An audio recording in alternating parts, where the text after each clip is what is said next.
Hi, everyone. Welcome to today's webinar, Is Your Grocery Store Losing Money Without Realizing It? How Grocers Can Close the Loop on Price Accuracy. I'm Julia Tabes, Senior Editor at Progressive Grocer, and I will be your moderator for this event. Independent and regional grocers lose tens of thousands of dollars every year to invoice discrepancies, pricing mismatches, and receiving errors. In fact, 26% of invoices contain at least one discrepancy, and the cost of inaction is steep in an industry where margins leave little room for error.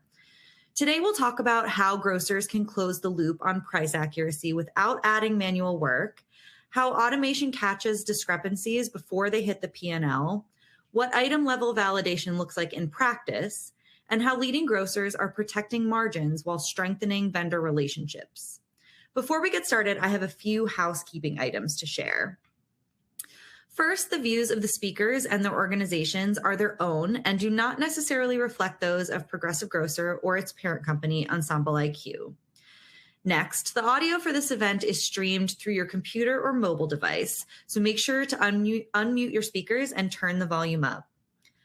One of our goals is to make this session as interactive as possible. You can use the Q&A function on the left side of your screen below the presenter headshots to ask questions throughout the webinar. I'll hold those questions until the end of the presentation and then pose them on your behalf. Your identity will remain confidential to the audience. You can also use this section if you have any technical questions about the webinar itself, and you will get a direct reply from our webinar producer. Also, if you want to review this webinar or share it, a replay will be available within a few hours. Now I'm excited to introduce our speakers. Sade Santana is Strategic Grocery AP Solutions Consultant at Ottimate, and Nick Sarpolis is an Enterprise Account Manager at Ravyx, a retail technology solutions provider specializing in POS systems, self-checkout, and back office solutions for independent grocers and regional chains across North America. Thank you both for being here. Nick, are you ready to kick things off? I am. Thanks, Julia. Appreciate it. Awesome. Yeah. So my first question is, we've seen data that grocers overpay vendors by an average of $37,000 a year. How does that actually happen? Geez, Julia. I mean, you could throw a dart at a wall and hit an answer. There's cost changes or discrepancies that happen constantly without people paying attention or getting notified from their vendor. There's receiving errors. There's sometimes surprise or pop-up fees from vendors that people don't catch. There's several different ways that can happen. That's just a few. Sade, I think you have a pretty good perspective on how Ottimate could help identify those things. Absolutely. And I think where the overpayment really stems from is that grocers today have so many different systems. They have an accounting software and they have a back end, right? And then they have receiving, they have their POS, they have their hardwares, and there's so many fragmented systems where all of this data lives. And with that, it's really hard to get everyone in the same place and relay information. It's like a game of telephone, right? So overpayment happens when there is disfragmentation. You have the invoice that may be an AP. However, you have tribal knowledge locked in the receiver or department buyer's head who said, hey, I bought this on promotion. It's not reflected on the invoice, forgot to catch it. AP pays it, it goes out the door. There's your $37,000 per vendor. It happens really easily. And the receiving details are, again, at the back door, and accounting is in another place. And operators who have tens of stores, it's very easy for this to add up, and it's hard to have that visibility, right? And I really just don't think that grocers are overpaying, obviously, because they're careless. I think they're overpaying because it's hard to find the data and the issues are scattered. That makes a lot of sense. So Sade, from a systems perspective, how does better visibility help catch that?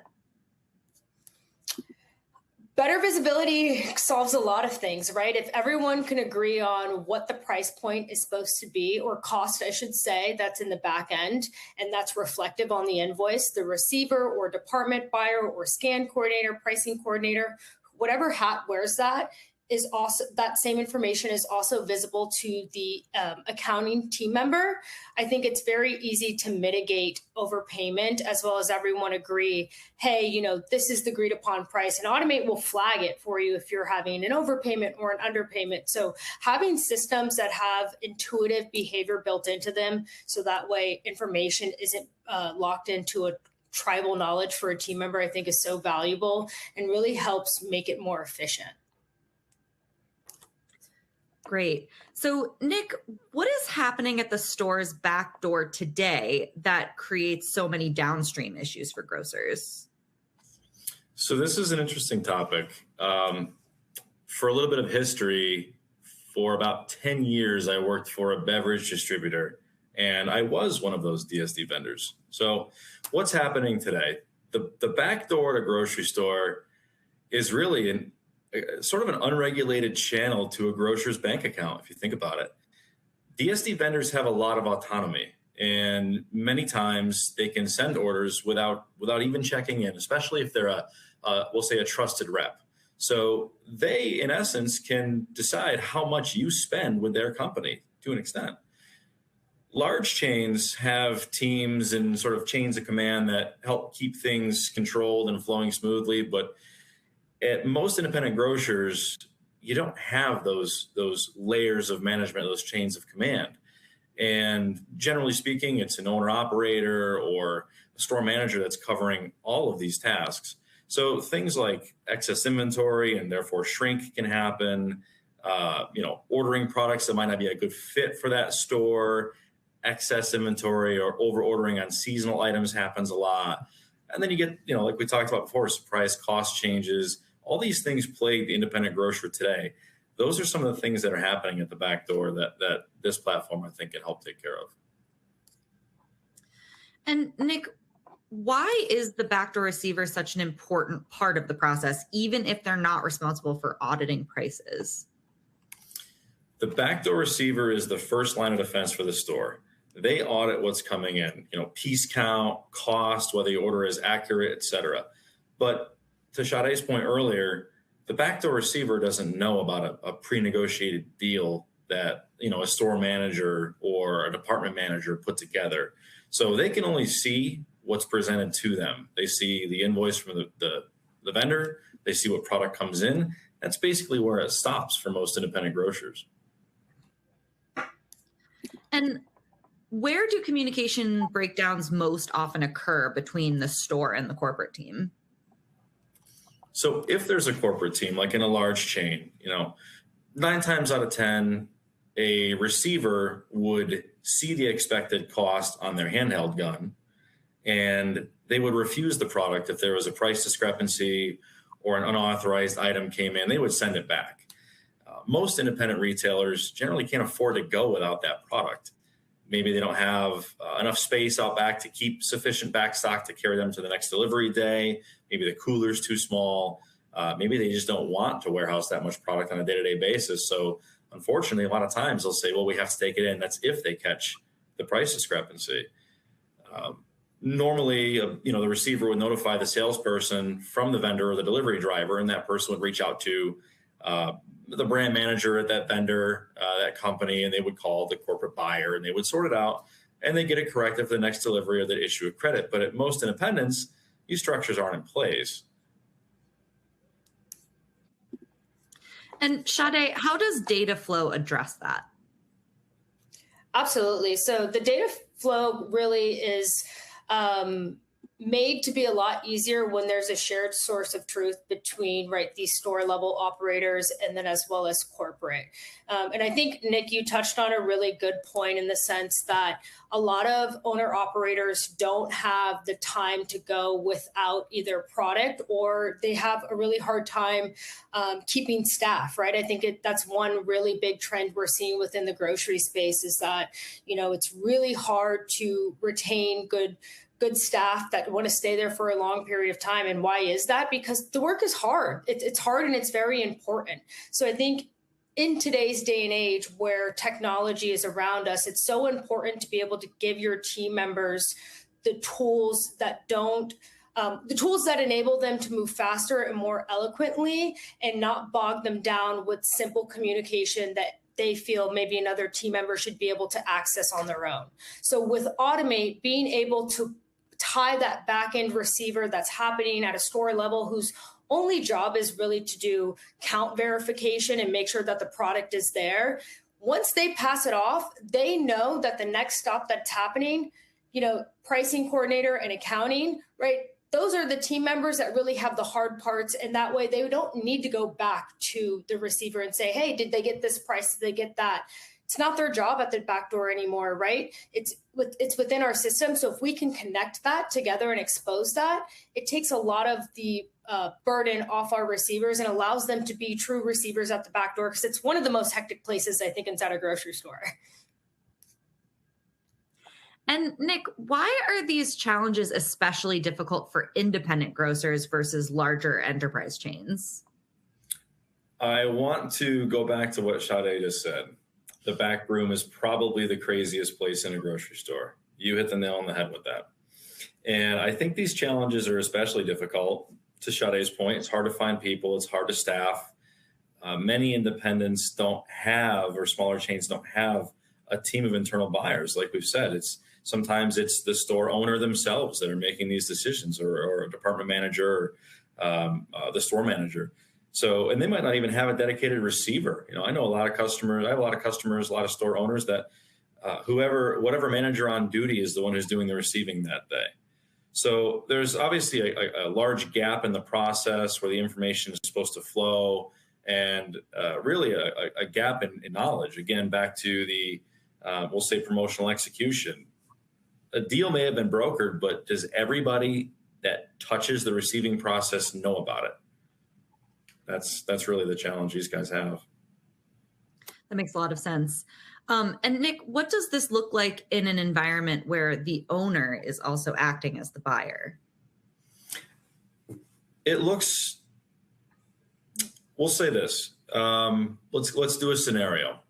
An owner might negotiate a deal with a vendor, but is the owner checking the product and when it arrives? Probably not. So who monitors that for promotional price? And is there a time period in which that deal is valid for? Is that price communicated to the individual who's responsible for accounts payable, for example?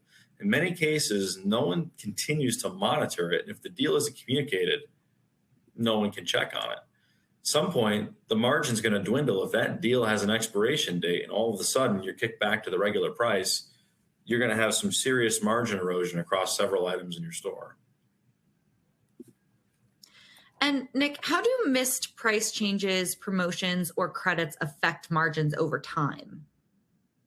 That's a great question. We're gonna walk through some math on this one, I think. So we had an interesting number at the beginning of this presentation that was $37,000 a year.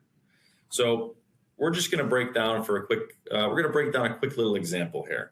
So say a store orders 15 cases a week, every week, of a product. It's a pretty high velocity product. Call it about 700 cases a year. Say each case has 4 saleable units, okay? Say the case cost is $40 a case. Your cost is $10 a unit. Pretty simple math. You retail it for $16.99. You make a 41% margin. Great. Some point during the year, there's a price change. You don't get an announcement letter, or the vendor rep fails to tell you, and this goes unnoticed. And say for 4 weeks, totally unnoticed. That's 60 cases and 240 saleable units. Normal profit during that period would be about $1,675, but the case cost went up. And in a normal world, depending on the competition and the product, you'd take the margin, you're going to jump up a couple dollars a unit, you're going to maintain your margin, maybe even grab a point or two extra. Say you want to sell it at 43%, but now you missed it. So your margin dropped. Now you're selling it at a 36% margin instead of a 41% margin. You just lost $180 in profit over that 4 weeks. It seems like a small number, but when you factor in the anticipated price lift you would have performed when you found out the cost increases, your gap widens to almost $500 during that 4-week period.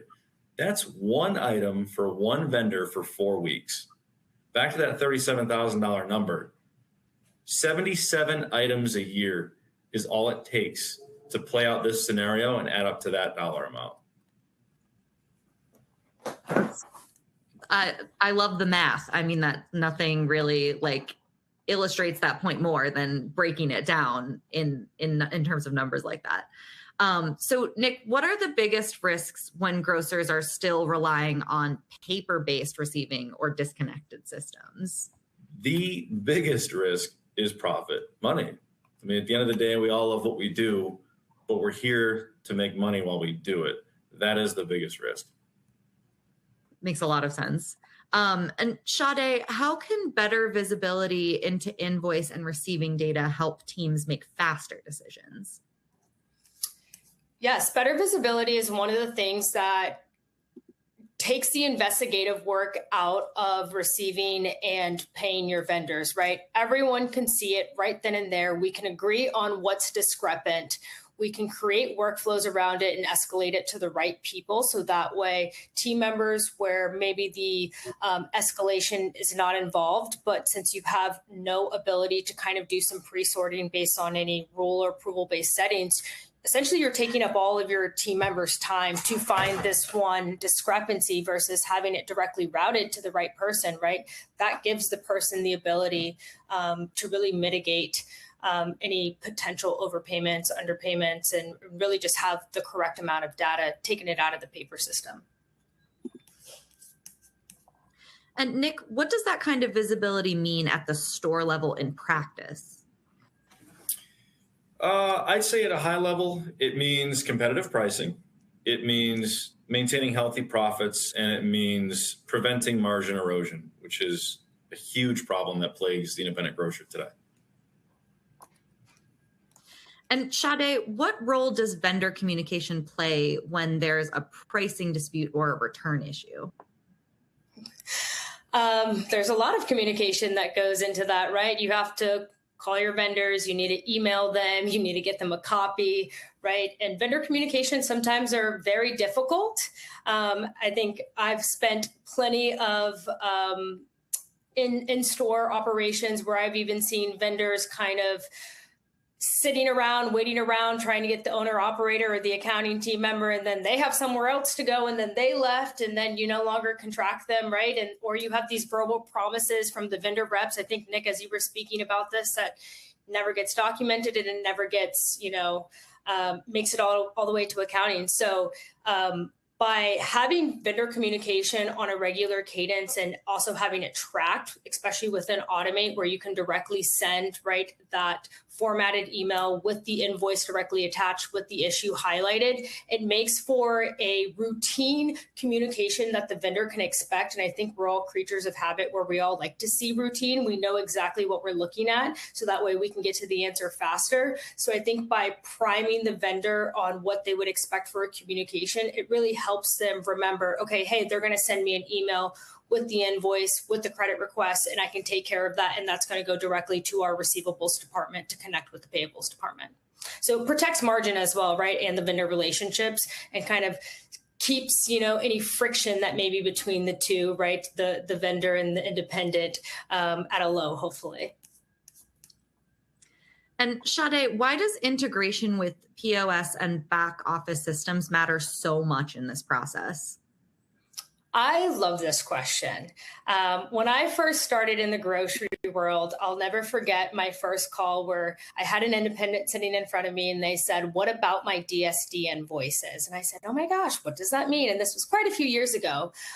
But in turn, right, getting invoices into the accounting software, it's pretty, I don't want to say easy, right? But it's data entry, right? You aggregate the totals for invoices into the accounting system.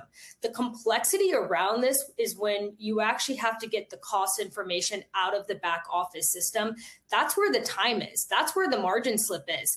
That's where the promotions are. It is quite essentially one of the most important pieces of this entire process. So by being able to integrate with the back office system, right, we're able to really bridge that gap and make sure that the user behind, Ottimate has the comfort that everyone in the store not only is accounting on the same page, but the back office is on the same page. That promotion maybe that the buyer negotiated and told, maybe the pricing coordinator, "Hey, I negotiated this deal." They wrote it down. Everyone's on the same page. It takes away that kind of just tedious task of updating everyone because it's all there. And so integrating with that back office, I think that's probably the most essential software and hardware that independents have today. It's probably the first thing that they get. They don't always have accounting software, but they always have a back office and they always have a POS. So I think it's quite simply one of the most essential pieces of technology that we could work with today to really let them know that we see them, we hear them, and we want to be efficient for them. And Sade, if a grocer improves this workflow, what operational impact does that have across receiving, buying, and accounting? So with receiving, if we want to start there, the process becomes cleaner and more consistent, right? The receivers only really have to become those case counters, and the store teams can really focus on capturing the product that's being delivered without having to trace the full audit of the price change, right? And of course, making sure the invoice reflects that, right? So fewer chances for the details to get lost. And for the buyer, they're going to have better visibility into vendor pricing. So not only are they going to see if they've missed a promotion, right? Or if the price is going up or down, but they're going to have all this historical data to really know and be able to see, right, their vendor relationship over time, right? What is the rate of inflation? Are you actually moving with the rate of inflation, or are you taking advantage of me? And I think that's the thing, is there's no shortage of data inside the grocery space. It's what are we doing with the data? And I think that's where accounting comes in, right? Is traditionally, most accounting teams in the grocery space today, they are so consumed with getting the invoices into the accounting software and getting the payment out that they have really no time to breathe and make decisions, make better buying decisions, or even let their owner operators know, hey, this vendor's consistently being naughty with us. They're creating overspend for us, and it's been on a trend of 12% over the last 3 months. What are we doing about this? And that's where the comfort comes in by if you are able to create operational efficiency, because Ottimate hits two things, right? It protects margins and it creates operational efficiency. And if you can really start to put in that structure with operational efficiency, where so many independents lack because it's a family-run business most of the time. It's friends, it's families, it's cousins, it's uncles, it's aunts, which I love. But everyone needs that structure a little bit, and it's an easy way for everyone to get a little bit of that structure and marry the departments while maintaining autonomy over the things that is important to them. It allows everyone to stay in their lane respectfully and say, hey, that's your job and this is my job. And if everyone does their job correctly, we all come together and we all win. That's great. And Nick, what does that mean practically for lean grocery teams? Sade hit the nail on the head. It's a family-run business 9 times out of 10. And really what this platform and the integration of the point of sale gets you is all of those layers that most independents don't have. You're going to operate like the big guys with a solution like this. And if I asked the question, what is your biggest challenge today to any independent grocer? It's competition. It's everywhere. And the big chains and the big groups keep on getting bigger and bigger. The best way to put this is, what does it mean for a lean grocery team? It means making better buying decisions. It means running a tight ship. It means putting into place an operational workflow that emulates a large chain or a national chain or a giant, if you will, with the staff you have on hand. It's a force multiplier. It's an information aggregator, puts everything in the palm of the people's hands that need each individual piece. I love that. And Sade, for a grocer listening today, what are the first signs that they may have a backdoor visibility problem? It's a great question. I think the first question an operator needs to ask themselves is, do they know how much margin is slipping at the back door? And if you ask this question, Nick, I think we've asked this question to a fair number of on-sites that we've done, and a lot of them say, I don't know. I think that's your first indication that if you have no idea how much is being lost at the back door through your teams, sometimes ignorance is bliss. But in today's day and age, Nick, as what you just talked about, right, staying competitive with those big box retailers ignorance is no longer bliss. At this point, there's so much consolidation in the space that we have to be on top of these things to remain independent. Everyone loves shopping at independent stores. And so being able to ask yourself, do I know where I'm losing things? Shrink is inevitable. It's going to happen no matter what. But can you mitigate non-necessary shrink, right? Can you take away the guessing of, did I get it right this time in paying my vendor? I don't think a vendor is going to call anyone and say, hey, you overpaid us by $20,000 over, 2025. Just want to let you know. No one's telling you that. So I think if you ask yourself, how much margin is slipping, right? If you ask yourselves, is my team overworked? If your team is overworked, they're not catching everything. I think I want that to sink in, because I meet with so many independent operators today who says they have the best team out there. And I believe it. They do have the best team out there, because there is so much work in it. And a lot of these team members, and Nick, you and I went on site pretty recently. The owner operator, the son said to me and said, Sade, the reason I really want Ottimate, not because I don't have the best team, not because I know that they aren't catching everything, not because I know that they don't work hard. I want to give them a day off. I want them to be able to have that early Friday afternoon with their family, or go to their kids' recital, or, take that sick date without feeling guilty.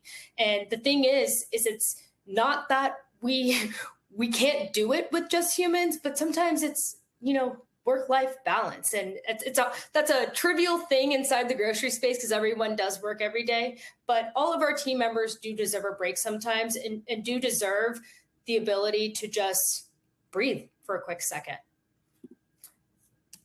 That's so true. So Sade, what should grocers be thinking about if they want to future-proof this part of their operation? Great question. I think if they're thinking beyond just scanning product in the back door and getting it into their systems as quickly as possible, right?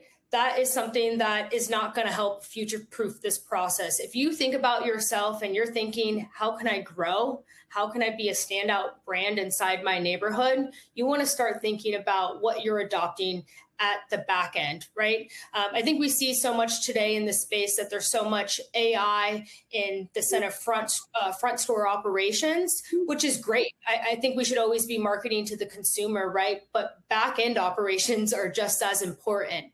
And so when you think about how can you stay competitive, we, again, are habitual creatures. So if you have a recipe that you make for your family week over week, and you start to notice the items that you buy traditionally for that recipe are rising at your local grocer, that might put you at another grocer, or might cause you to look somewhere else. And that could be because you didn't know there was a pricing change. You didn't catch it on a promotion, but the independent across the street caught it on promotion, and they're routinely having, maybe black beans. That's a common staple in my household, is much lower than, Sally down the street. So it's so important not only to optimize the front end, but as well as the back end, if you want to be, continue to be that independent and feeding the neighborhood. Awesome. Well, that was my last question. So thank you both for a really insightful conversation. As we move into the audience Q&A portion of the webinar, please remember to submit your questions using the Q&A feature on the left side of your screen. All right. So our first question is, we have 3 locations and each store manager handles receiving differently. Is that normal, and what problems does it cause? Ooh, is this open forum? Yeah, whoever wants to take it, go for it. Nick, is it normal? In an imperfect world, in the world we live in, yes, it's normal. When you think about, for an independent, it can be normal. For, say, a Target or any other large national chains, no. They have a pretty strict, pretty well ironed out standard operating procedure for the back room. And I think this platform is going to help people get to that across multiple locations. Yes. I think what's really nice about Ottimate is that it will keep everyone kind of on a timely schedule as well with their invoices and kind of doing that price verification as someone who maybe likes to wait until the end of the week to get through all their invoices and all of their checking and they dedicate one day versus someone who kind of does it periodically. It kind of herds the sheep all together because Ottimate's on our phone, it's on our computer. So there really is no excuse to not be able to do your work a little bit here and a little bit there instead of having to sit down, get your cup of coffee and prepare. Awesome. All right. So next question. Our receivers are great at counting product, but they've never been asked to verify pricing. Who should actually own that? Ooh, that's a good question. Sade, what do you think? I think whoever's negotiating the promotions, in my opinion, I would want them, and what I see in most cases, verifying the pricing. A lot of the workflow will have the receivers just uploading the invoices at the back door, and then the invoice will be moved off to the head of the department or whoever negotiated the pricing, sometimes the pricing coordinator, to verify pricing. And simultaneously, accounting can do their work as well in the sense of coding the items to the appropriate department or general ledger. We didn't really talk about the efficiency increase, the backdoor, and you said something just now that kind of triggered that thought. So what this is going to do, the receiver is busy enough. We said it earlier in the webinar, it's the craziest place in a grocery store. They have vendors that are piling up. Vendors get disgruntled pretty easily if there's delays in the back room because that means the rest of their day, these delivery drivers, they have a whole packed, busy day, hundreds or thousands of cases and sometimes to deliver. And if you task the receiver in auditing all of these prices, it's going to take him forever to check in large orders. With this platform, that's it. He could take a mobile phone or a handheld or anything. His job is to count the product, verify it's there, and scan the invoice when it's done. That's it.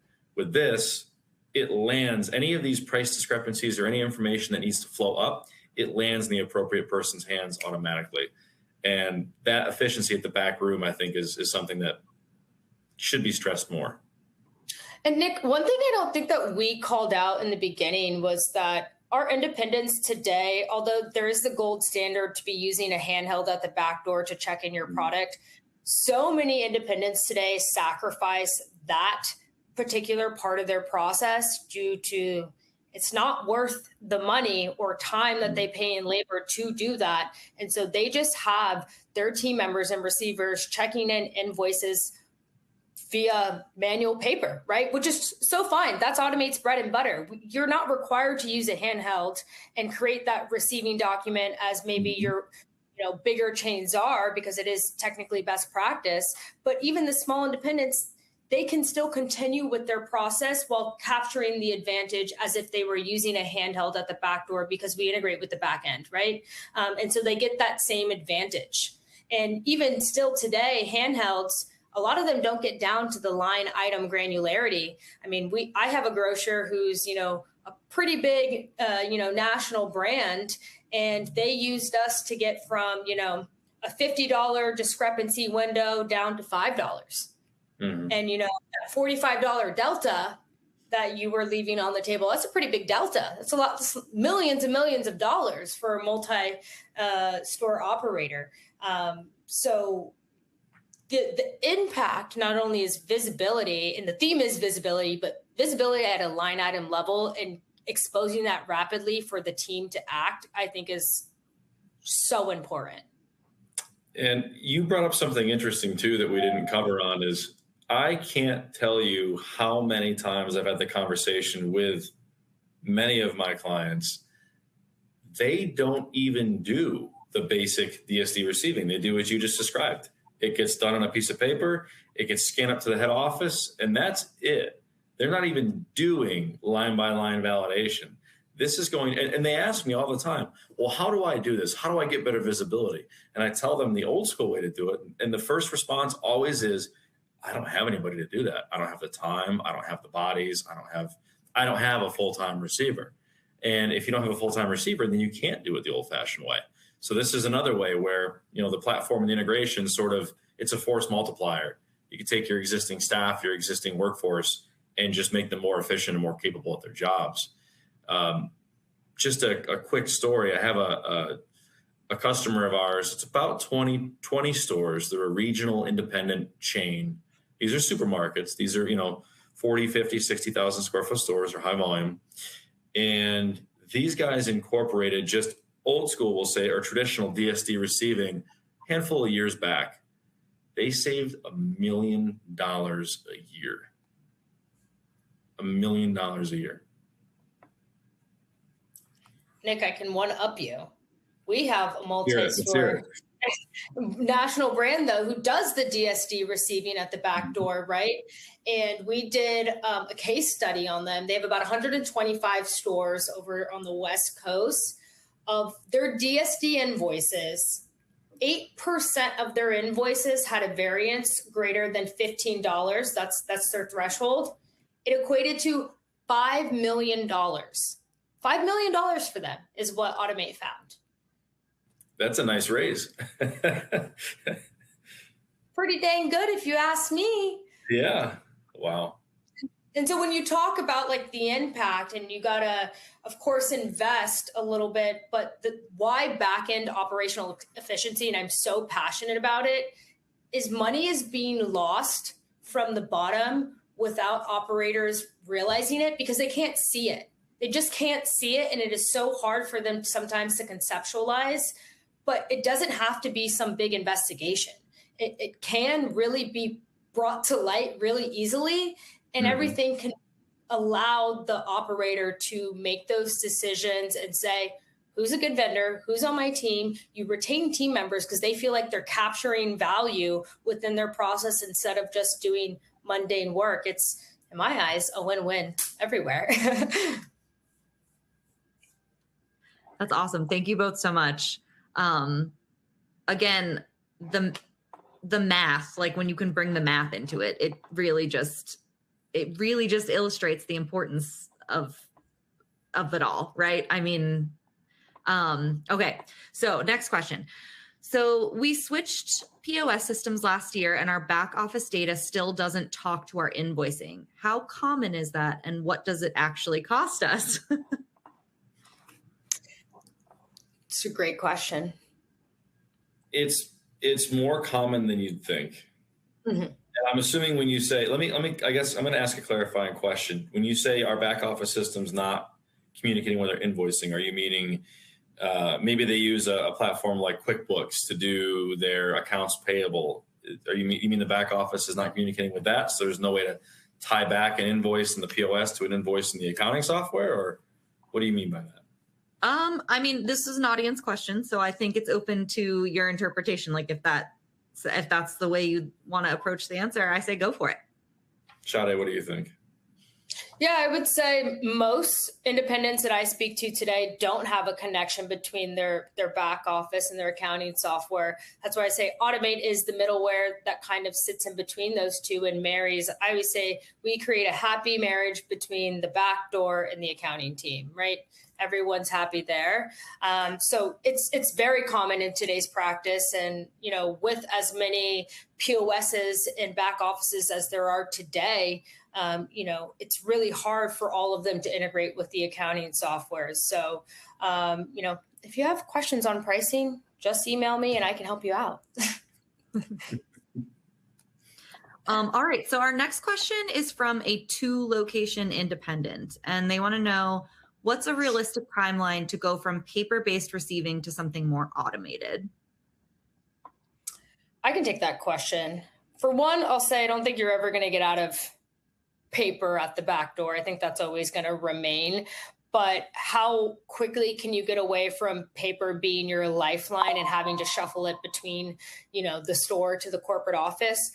Almost pretty instantaneously. I mean, for a 2-store operator, I'm going to say anywhere from 4 to 8 weeks, dependent on how lean and how good of a grasp they have on their operations. If you really know your process really well and you kind of know what you want, I think 4 weeks is very realistic to turn around approvals inside there, having team members log in, having the price verification aspect. But if you kind of are starting from scratch and we want to put together a full implementation plan and have a very consultative approach, and we kind of need to gather more information, maybe 8 weeks is more realistic. But to each their own. I will say all of our implementations are custom, which is really nice because not every independent is the same. So when we talk about putting that structure in, it's structure that is unique to the independent, not a box that an independent has to fit in. We understand people wear many hats. They do many different things, and everyone's a little bit differently. Everyone's back end office is set up a little bit differently. Some people use hosts, some people don't.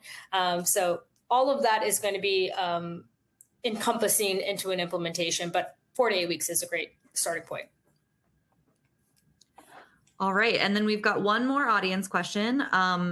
If I wanted to make the case to my owner that we need better systems here, what's the safest way to show the ROI? Ooh, the safest way. I mean, Sade, I have my own ideas, but I think the safest way or the most foolproof way is to spend a week checking things at the back door and comparing them to your expected costs and making notes. Because I'm willing to bet within the first day or two, you're going to find some surprising information. I echo that same sentiment with Nick. I think that's kind of where we got started with one of these conversations, that I think you challenged someone that we went and saw on site, where they started doing the checking at the back door and they realized, wow, there's a lot more happening at the back door than I initially thought. I know who you're talking about, and they didn't want to admit it at first. And I challenged them on it. And about 3 weeks later, I followed up and they said, yeah, you know, there was something there. There was something significantly there that we didn't see. All right. So those were all our audience questions. Sade, is there one last thing you wanted to add? Yes. If anyone is looking to read up on something a little bit more tangible, we did just publish the State of AP Maturity for 2026. It has some really great insights from all finance leaders revealing what they get out of AP automation and still where they're struggling within their process. So it's a great study to read if you're looking into AP automation and how we can start to close some of those gaps. Awesome. Thanks. And thank you both again for being here today. Thanks to everyone for joining. Have a great afternoon.